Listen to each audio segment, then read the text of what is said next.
Hello everyone, welcome back to my channel doctor Bhavna special education.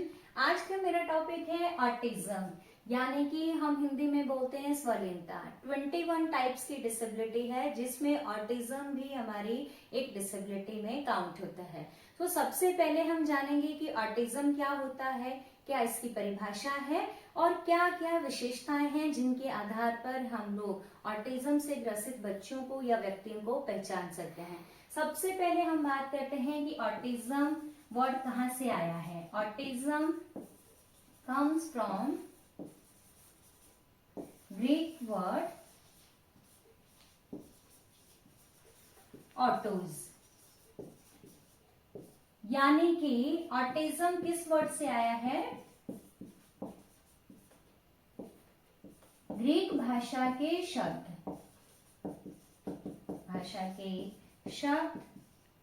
Autos से लिया गया है। ऑटोज से लिया गया है। ऑटो से हिंदी में हम इसको बोलते हैं स्वलीनता, और इन इंग्लिश ऑटिज्म। अगर हम लोग ऑटिज्म से ग्रसित व्यक्तियों की बात करते हैं तो मेनली हम कह सकते हैं कि बिफोर 3 years, बिफोर और at the age of 3 years हम लोग आइडेंटिफाई कर सकते हैं कि बच्चा ऑटिज्म से ग्रसित है। तो हमने क्या बोला, पहले भी और 3 साल के उपरांत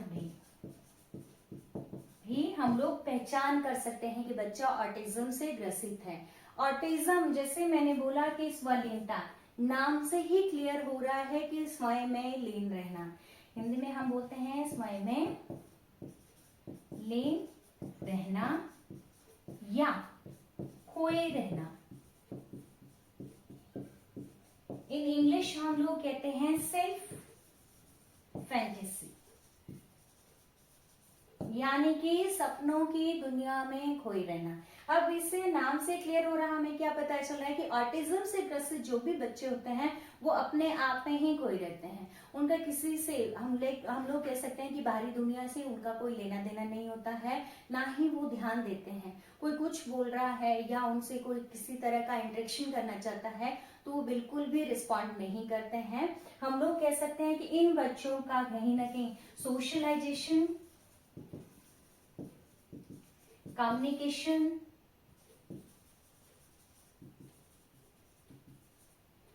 और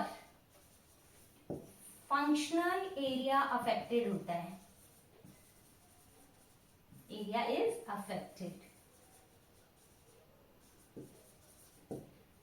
सोशलाइजेशन हम लोग बोलते हैं सामाजिकरण को, कि जैसे मैंने बोला कि ये क्या रहते हैं, अपनी ही दुनिया में खोए रहते हैं। तो ये सामाजिकरण बिल्कुल नहीं करते हैं, किसी के साथ इंटरेक्शन नहीं करते हैं। संप्रेषण एरिया, संप्रेषण स्किल भी इनका क्या रहता है, पुअर रहता है। एंड फंक्शनल, कार्यात्मक क्षेत्र में भी इनकी पुअर परफॉर्मेंस रहती है। जो भी निष्पादन का हम कह सकते हैं लेवल, इनका परफॉर्मेंस लेवल है वो पुअर रहता है। अब हम लोग बात करते हैं कि ये ऑटिज्म कितने लोगों में से, हम कह सकते हैं कि टोटल पॉपुलेशन में से कितनों में पाया जाता है। तो मेनली 10,000 की अगर स्ट्रेंथ है लोगों की, तो उसमें से ये 4, हम कह सकते हैं कि 4 पीपल्स या फिर चिल्ड्रंस विल बी अफेक्टेड। जो 10,000 की पॉपुलेशन में से कहीं ना कहीं 4 लोगों को एक्सपेक्टेड किया जाता है कि वो ऑटिज्म से ग्रसित हो सकते हैं। और ये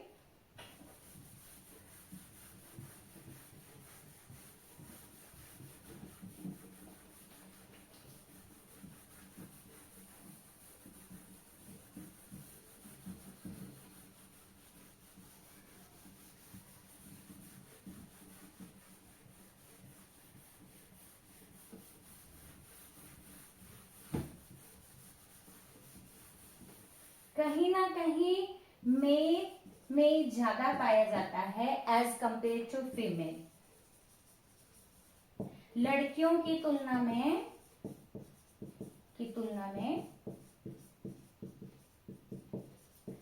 लड़कों में अधिक पाया जाता है।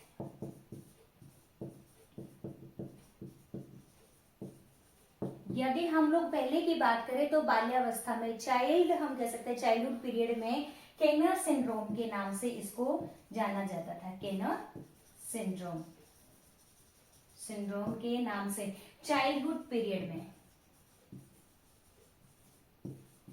पूछा भी जा सकता है कि चाइल्डहुड बाल्यावस्था में किस नाम से जाना जाता था। में केनर सिंड्रोम के नाम से जाना जाता था। और 1981 में एस्पर्जर सिंड्रोम के नाम से इसको जाना जाता था।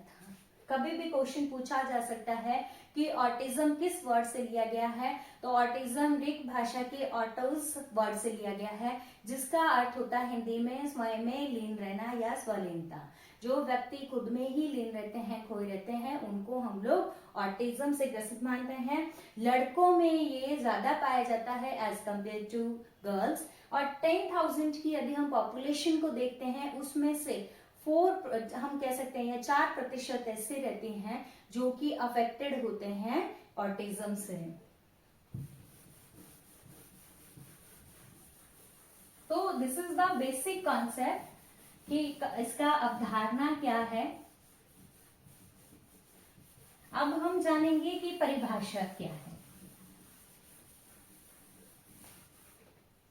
Definition of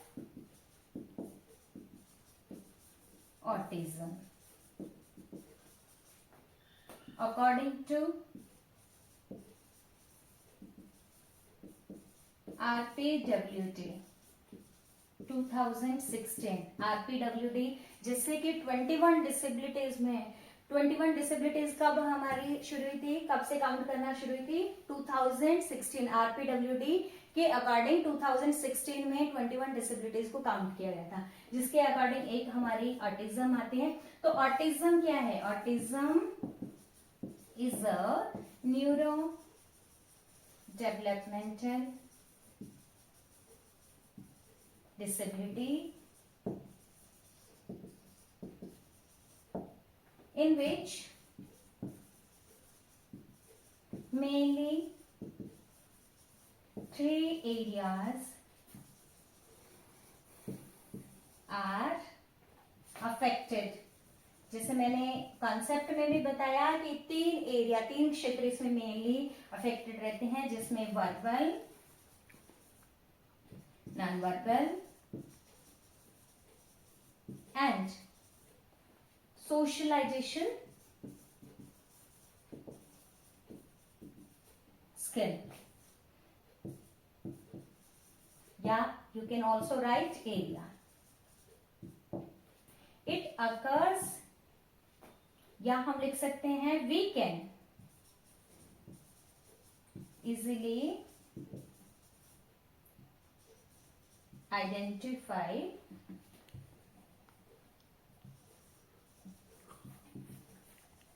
at the age of 3 or before 3 years। तो ये कहीं ना कहीं डेफिनेशन इंग्लिश में बताई मैंने, हिंदी में भी आप लोगों को बताऊंगी कि ऑटिज्म क्या है। न्यूरो डेवलपमेंटल डिसेबिलिटी है, विकासात्मक। कभी भी पूछा जा सकता है कि विकासात्मक डिसेबिलिटी या क्षमता में कौन कौन सी आती है, तो उसमें ऑटिज्म है, इंटेलेक्चुअल डिसेबिलिटी है। जब भी पूछा जाए लर्निंग डिसेबिलिटी भी न्यूरो डेवलपमेंटल डिसेबिलिटी में आते हैं। In which mainly 3 areas are affected. कौन कौन से 3 एरिया? शाब्दिक हम कह सकते हैं, अशाब्दिक और समाजीकरण एरिया अफेक्टेड रहते हैं, which can be easily identify at the age of 3 years। यानी कि इसमें हम लोग बच्चे को 3 साल से पूर्व भी पहचान सकते हैं और 3 साल के उपरांत भी।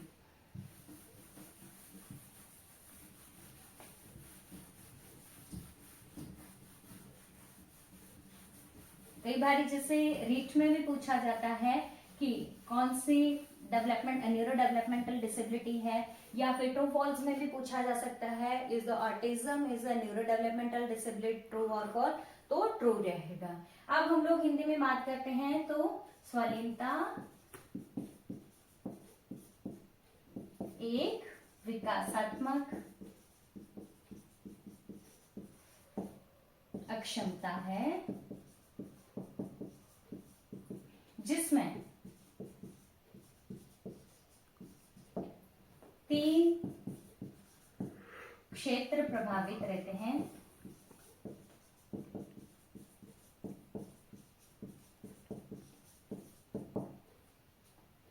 शाब्दिक, अशाब्दिक और सामाजिक क्षेत्र।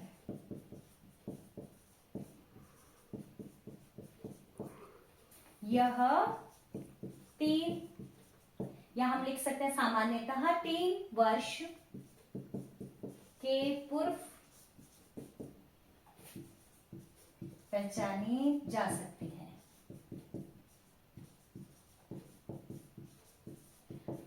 बहुत सारे स्टूडेंट्स का जैसे रिजल्ट में कहीं ना कहीं परसेंटेज कम रहता है, उसके पीछे रीजन ये भी रहता है कि किस ऑथर ने दिया है, किसके अकॉर्डिंग डेफिनेशन को दिया है, उसको मेंशन करना बहुत ही जरूरी रहता है। कई बार बच्चे डेफिनेशन तो सही लिखते हैं लेकिन जो ऑथर है उसका नाम लिखना भूल जाते हैं। तो सभी से रिक्वेस्ट है कि जब भी आप क्वेश्चन को अटेम्प्ट करें, साथ ही साथ जैसे ये RPWD एक्ट के अकॉर्डिंग 2016 के अकॉर्डिंग दी है तो उसको आपने जरूर मेंशन करना है। अब स्वलीनता एक विकासात्मक अक्षमता है जिसमें 3 एरिया प्रभावित रहते हैं, वर्बल, नॉन वर्बल हम बोलते हैं अशाब्दिक को, और सामाजिक क्षेत्र।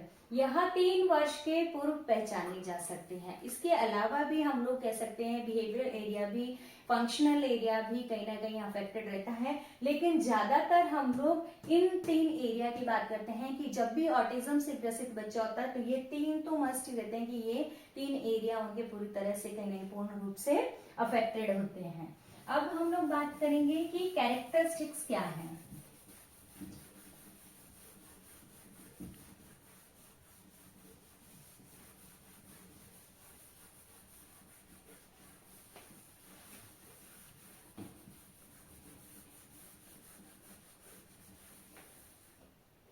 कैरेक्टरिस्टिक्स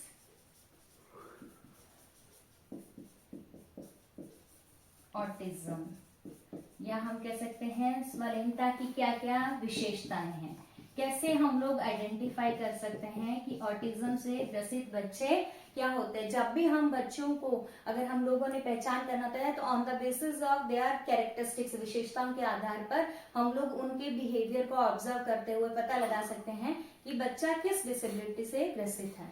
सबसे पहले अगर हम लोग मेनली में आप लोग को बताऊं कि जिससे हमें क्लियर हो जाता है कि कौन सा बच्चा ऑटिज्म से ग्रसित है, कहीं ना कहीं पुअर कम्युनिकेशन स्किल होता है। जैसे मेनली 3 एरियाज बोले थे अफेक्टेड होते हैं कि संप्रेषण कौशल की कमी होना। जितने भी बच्चे ऑटिज्म से ग्रसित होते हैं इन बच्चों में एक तो मानसिक मंदता भी पाई जाती है, या हम लोग कहते हैं intellectual disability, as well as इन बच्चों में संप्रेषण क्या कहीं ना कहीं हम कह सकते हैं कि कमी रहती है। ये बच्चे एक्सप्रेस नहीं कर पाते हैं उनके जो भी उनके व्यूज होते हैं, या जैसे मैंने किसी बच्चे को पूछा कि बच्चे का नाम यदि हम पूछते हैं तो बच्चे रिस्पॉन्ड नहीं कर पाएंगे, उनके क्या थॉट्स हैं, क्या उनके हम कह सकते हैं कि आवश्यकताएं हैं, उनको बोल करके ये एक्सप्रेस नहीं कर पाते हैं। एंड पुअर सोशलाइजेशन स्किल,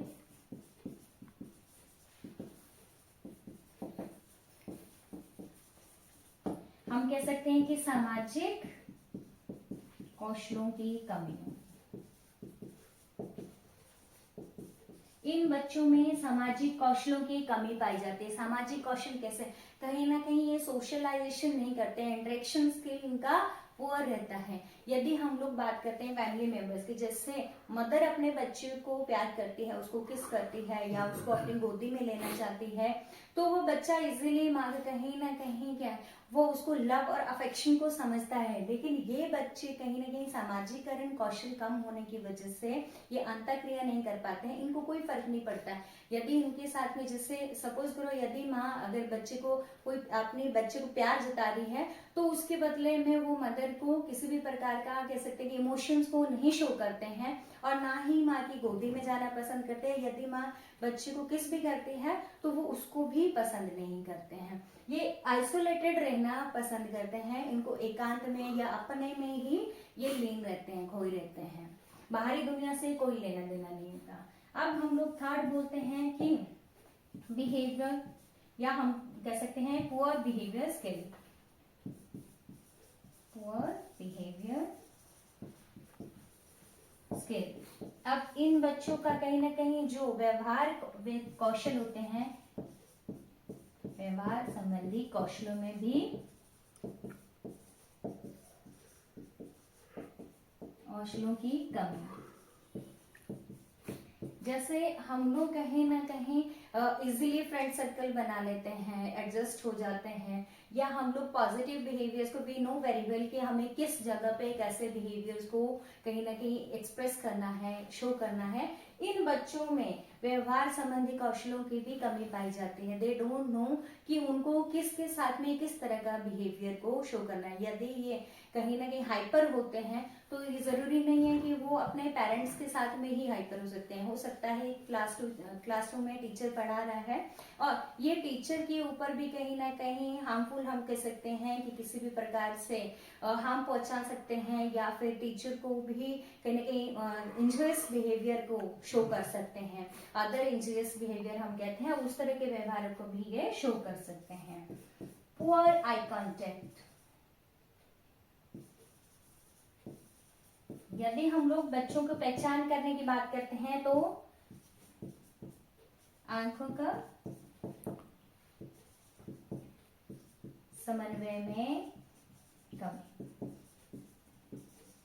जब भी हम लोग या आप लोग जब भी ऑटिज्म से ग्रसित बच्चों को देखेंगे तो इनका पुअर आई कांटेक्ट रहता है, यानी कि ये कभी भी आपके साथ आई कांटेक्ट नहीं करेंगे। आप वेदर इनके सामने क्लैपिंग भी करते हैं या इनका अटेंशन लेने के लिए डिफरेंट टाइप्स की एक्टिविटीज को करते हैं, ये आपको अटेंशन नहीं देंगे और ना ही आपके साथ में आई कांटेक्ट करेंगे।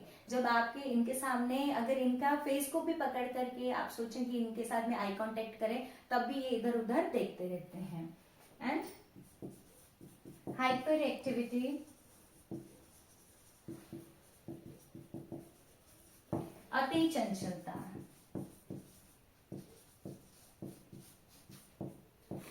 अति चंचलता हम लोग कहते हैं कि ये बच्चे एक जगह टिक करके नहीं बैठते हैं। जब भी हम लोग ऑटिज्म से ग्रसित बच्चों को देखेंगे तो वो क्या करते हैं, भागते रहते हैं, कहीं ना कहीं रोमिंग अराउंड। रोमिंग अराउंड हम कह सकते हैं कि वो क्लास में यदि टीचर पढ़ा रहा है सब बच्चों को तो सब बच्चे यदि बैठे होंगे तो जो ऑटिज्म से ग्रसित बच्चा होगा वो इधर उधर भागता रहेगा, एक जगह टिक करके नहीं बैठता है। रोट लर्निंग, ऑटिज्म से ग्रसित बच्चों को रोट लर्निंग हम बोलते हैं कि रट कर याद करना।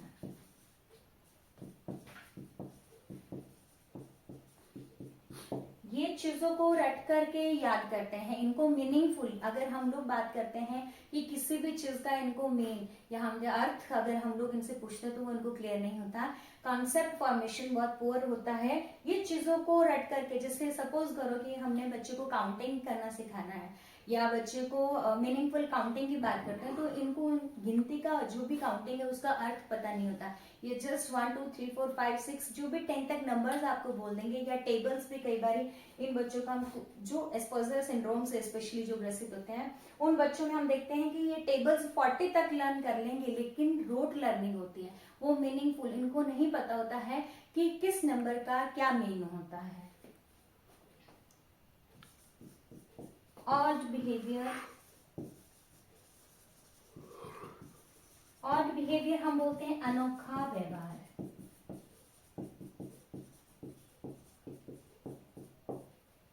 अनोखा व्यवहार हम कहते हैं कि ये अपने आप में कहीं ना कहीं लीन रहते हैं। कोई भी अनवांटेड सा ऑब्जेक्ट होगा कोई जो इनके लिए यूजफुल नहीं है, जैसे मेरे पास में पेन का कैप है तो इनके लिए यूजफुल नहीं है, कोई लकड़ी का टुकड़ा है जो यूजफुल नहीं है, ये उसको लेकर के खेलते रहेंगे।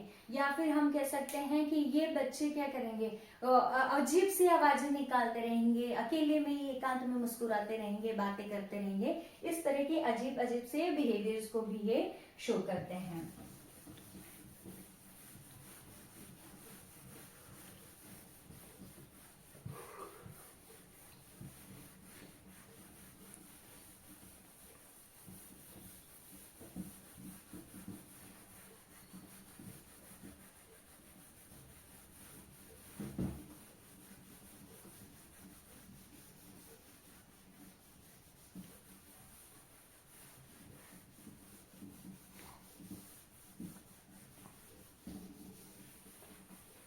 अब हम लोग बात करते हैं रेपिटेटिव बिहेवियर की।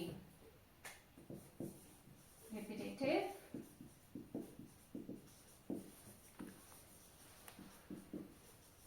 पुनरावृत्ति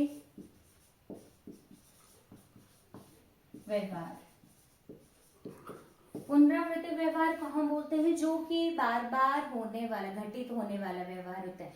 इन बच्चों को जब भी आप देखेंगे तो ये फ्लैपिंग हैंड्स, बार बार हाथों को हिलाते रहेंगे और बार बार अपने रॉकिंग बॉडी, हम लोग रॉकिंग बॉडी बोलते हैं कि सिर को हिलाना, या अपने रॉकिंग बॉडी बोल सकते हैं, या फिर हेड बोल सकते हैं, या फिर फ्लैपिंग हैंड्स, हाथों को हिलाते रहेंगे। जब भी आप इनसे नेम पूछते हैं तो ये रिपीट करते हैं, जो आप बोलेंगे ऑटिज्म से ग्रसित बच्चे सेम ही लाइन आपको रिपीट करके बोलते हैं।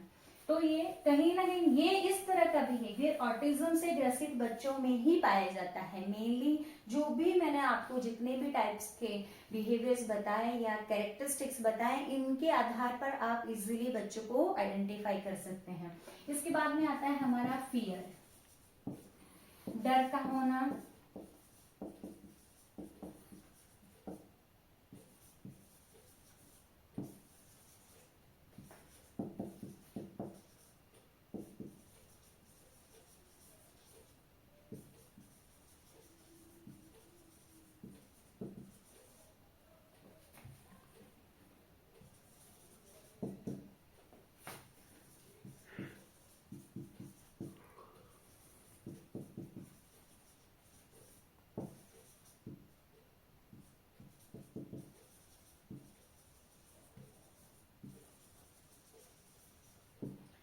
फियर हम लोग बोलते हैं डर का होना, यानी कि डर कहीं ना कहीं हर किसी में पाया जाता है। हम लोग नॉर्मल ह्यूमन बीइंग हैं, हमें भी डर लगता है, ऊंचाई से डर लगता है, आग से डर लगता है, सब चीजों से, पानी से डर लगता है, लेकिन एक हद तक होता है। इन बच्चों में डर कहीं ना कहीं एक्सेस में होता है। कहीं भी कोई भी चीज जैसे इनसे दूर भी है, जरूरी नहीं है कि बच्चा ऊंचाई पर खड़ा हुआ है तभी बच्चा चिल्ला रहा है। बच्चा कहीं ना कहीं बाहर बिजली चमक रही है और बच्चा अंदर से ही चिल्लाना शुरू हो रहा है। बाहर कहीं साउंड कोई निकल रहा है तो बच्चा अंदर से ही चिल्लाना शुरू हो रहा है। बाहर बच्चा डॉगी को देख रहा है और डॉगी तो बाहर है लेकिन बच्चा अंदर से ही चिल्लाना शुरू कर देता है। मतलब इन बच्चों में कहीं ना कहीं एक्सेस में अधिक लेवल में डर पाया जाता है।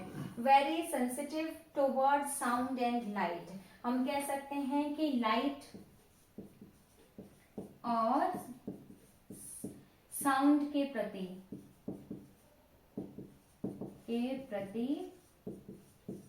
संवेदनशील रहते हैं।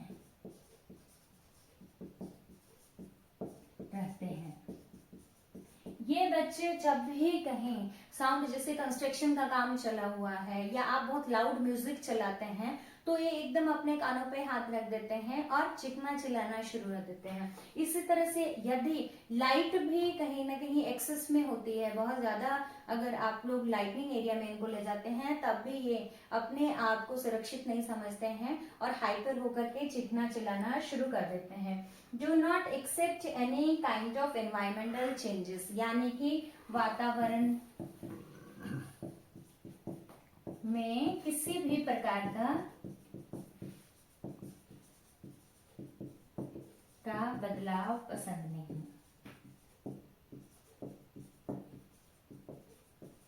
इन बच्चों में कहीं ना कहीं वातावरण हम कह सकते हैं कि जैसे क्लासरूम में बच्चे हैं तो जो भी इनका सिटिंग अरेंजमेंट है, बैठने के इनका जैसे भी इनके लिए सेट किया है टीचर ने, या दरवाजे से आने का जो रास्ता है वो भी इनका जिस रूटीन से ये डेली आ रहे हैं उसमें यदि किसी भी प्रकार का बदलाव लाया जाता है या डेली जो भी इनकी एडियल एक्टिविटीज है, दैनिक क्रियाकलापों में भी चेंज लाया जाता है, कोई टीचर जब कोई रेगुलर बेसिस पे पढ़ा रहे और उसका ट्रांसफर हो जाता है या उसके बदले में कोई भी दूसरा टीचर आता है, किसी भी प्रकार का बदलाव हो सकता है, उसको ये एक्सेप्ट नहीं करते हैं। उस स्थिति में भी ये बहुत ज्यादा हाइपर होते हैं। तो हम सिंपली कह सकते हैं कि ये किसी भी प्रकार का वातावरण में कोई भी बदलाव होता है उसको एक्सेप्ट नहीं करते हैं।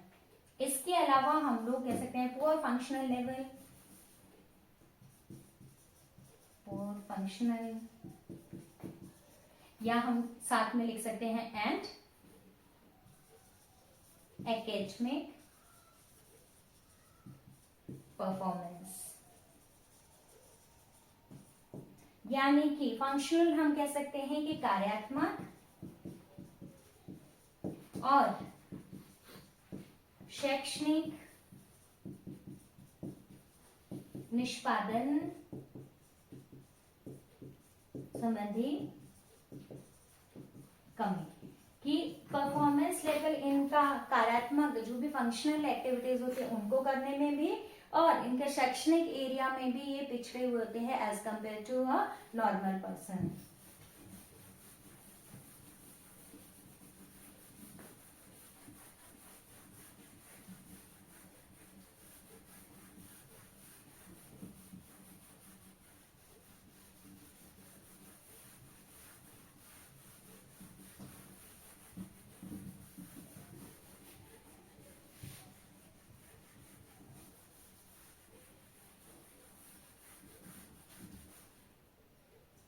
Poor emotional,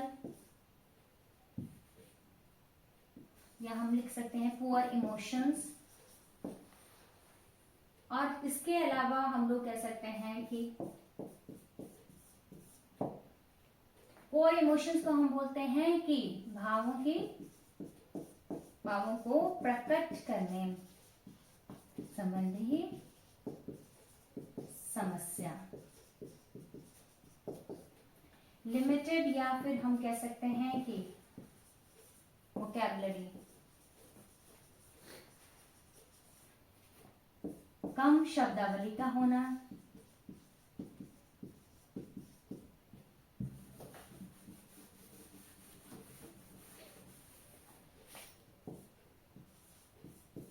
self injurious behaviour,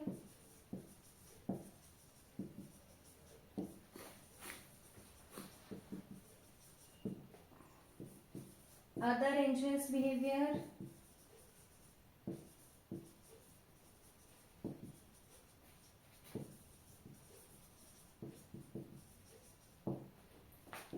temper tantrum, Hindi में भी मैं इसको एक्सप्लेन करूंगी। टेम्पर टेंट्रम, हम लोग इसमें लिमिटेड हम लोग वोकैबुलरी या पुअर इमोशंस की बात करते हैं। पहले पुअर इमोशंस की, they don't know how to express their emotions, कब उनको हंसना है कब रोना है उनको पता ही नहीं होता है, किस चीज पे खुश होना है। कई बार इनको अगर पब्लिक प्लेस पे भी ले जाते, हो सकता है कि जो सिचुएशन है, स्थिति है, वो बहुत ही ज्यादा सैड है, लेकिन ऐसे टाइम पे ये मुस्कुराना शुरू कर देते हैं। इनको पता ही नहीं होता कि कहाँ इनको अपने इमोशंस को एक्सप्रेस करना है। लिमिटेड वोकैबुलरी हम बोलते हैं कि इनमें कम शब्दावली, जैसे एक नॉर्मल बच्चा होता है, व्यक्ति होता है, उनमें कहीं ना कहीं जो शब्दावली है वो पूर्ण रूप से पाई जाती है, इनमें शब्दावली की कमी रहती है। सेल्फ इंजurious बिहेवियर हम बोलते हैं स्वयं घातक व्यवहार,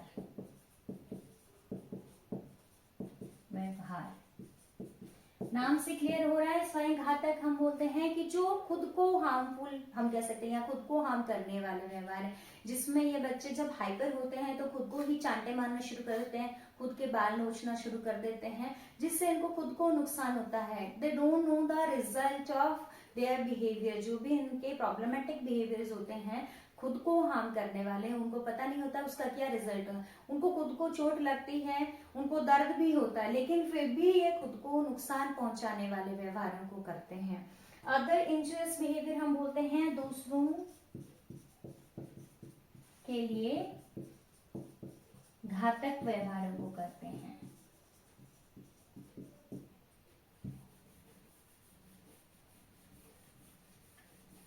कई बार ऑटिस्टिक बच्चे रिपीटेटिव बिहेवियर होता है, खुद को स्टिमुलेट करने के लिए ये बच्चे या खुद कहीं ना कहीं उन समस्यात्मक व्यवहारों को एंजॉय भी करते हैं। तो कई बार ये बच्चे रिपीटेटिव बिहेवियर से हाथ को हिलाते रहेंगे और हो सकता है कि ये दूसरे को चांटा मार दें या फिर दूसरे को कोई भी नुकीली चीज है, पेन है या कुछ है, विदाउट नोइंग द रिजल्ट दूसरों की आंख पे लगा दें, या किसी को इनको पता नहीं होता कि इनके द्वारा जो भी व्यवहार किया जा रहा है, वैदिक क्लास में टीचर है, इनको ये भी नहीं पता होता है कि किसके सामने एक्सप्रेस करना है, तो ये टीचर भी है तो उसके ऊपर भी अटैक कर देते हैं। तो दूसरों के लिए जो घातक व्यवहार होते हैं उनको, ये जिससे दूसरों को नुकसान मिले उस तरह के व्यवहारों को भी करते हैं। टेम्पर टैंट्रम बोलते हैं चीखना चिल्लाना। चीखना चिल्लाना, जिससे मैंने बोला कि जब भी बहुत ज्यादा साउंड होता है तो संवेदनशील होते हैं उसके लिए, तो ये चीखना चिल्लाना शुरू कर देते हैं, बहुत ज्यादा कहीं ना कहीं खुद को नुकसान पहुंचाने वाले व्यवहार को करते हैं। इसके बाद में 15 में हम लोग बोलेंगे कि डिस्ट्रक्टिव बिहेवियर। डिस्ट्रक्टिव बिहेवियर को हम बोलते हैं तोड़ फोड़ वाला व्यवहार।